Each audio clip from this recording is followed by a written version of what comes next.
Welcome back everyone. In this video we'll be replacing the brakes on the Apollo Air. The tools you'll need for this video are a battery drill, a 4mm bit, a 19mm wrench, a 5 and a 4mm Allen key, some flush cutters, and some long nose pliers. You want to take a 19mm wrench to remove the two rear lug nuts. You're going to go here, make sure to hold in the middle to not flip the scooter forward when you're untightening the lug nut. What should come out is the lug nut and the lock ring. Same thing for the other side. Make sure you hold the tire firmly when you're doing the second lug nut, as the tire tends to drop because the fork is made to go down and not sideways like other models. When we remove the tire, just gently pull down with your two hands as to not damage the rotor. Make sure to also remove both washers on both sides. What you want to do now is fold the stem up as to have more workspace. We're now going to take a 4mm hex key or Allen key to remove the 6 screws from the brake disc.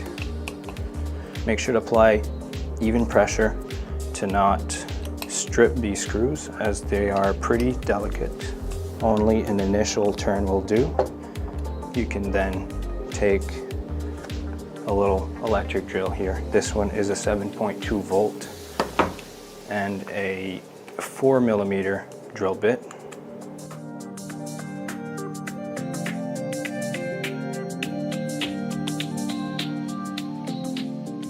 Now that we've got the 6 screws removed, we just remove the disc here. So now let's get our new brake disc. You want to match this arrow with the arrow on your rim. So right here, match it here, then we can start locking the screws in. Like usual, you take your drill with the 4mm bit and gently start to screw it in. Don't go all the way, as you want to have a little bit of leeway when putting the other screws. We're going to do a star pattern. Now we're going to gently finish off the screws. Then take your hex bit to really tighten them. Make sure this doesn't take off while riding.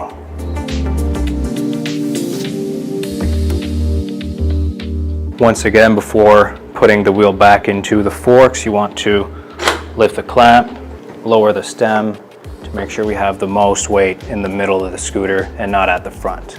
First things first, you're going to take your inside washers, these two here, put them on each side, align them with your shaft. It doesn't matter which way they go as long as they're inside the forks. When slipping the wheel back into the forks, you want to make sure your shaft is aligned at both sides, and you want to make sure to align the rotor also as to not bend it, and you want to have obviously your washers on the inside and not the outside. So we're going to push it up now. It should be locked in place. You then take your 2 lock rings, put them on either side, like so. Take your lug nuts, screw them in. You can get them finger tight at first.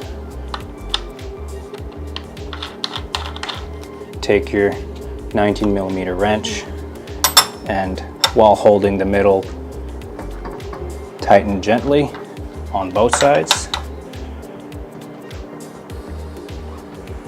And then final touch. The scooter is going to move, so make sure you have your hand on the scooter.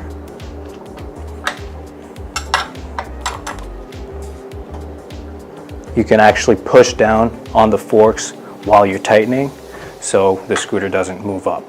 To remove the brake pads, we first need to relieve the tension on the brake cable. Just like this. We can then remove the 2 top screws right here.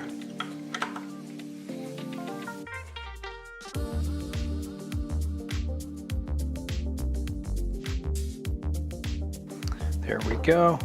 We can now pull off the caliper and have access to our brake pads.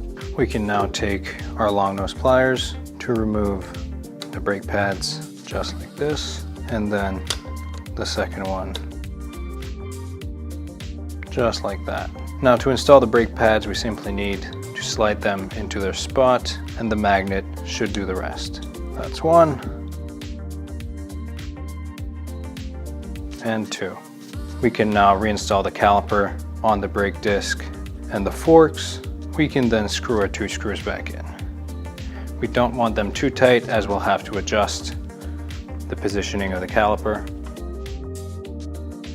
And to adjust the positioning of the caliper, we want to make sure the inside brake pad is closer to the disc than the outside one. Let's test this out to make sure we have no rubbing.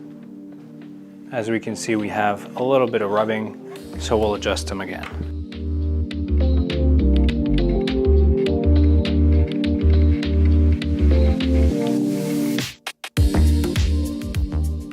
And as we can see, we have no rubbing, so we can now adjust the caliper lever. Now we want to lift the caliper lever until we have some rubbing on the brake pads, as you can hear right now, so we can tense up the brake line and tighten the screw on top. And as we can see, the wheel turns very smoothly with no rubbing, and when we press the brakes, we have a very tight brake. And there you go. That's how you change the brakes on the Apollo Air.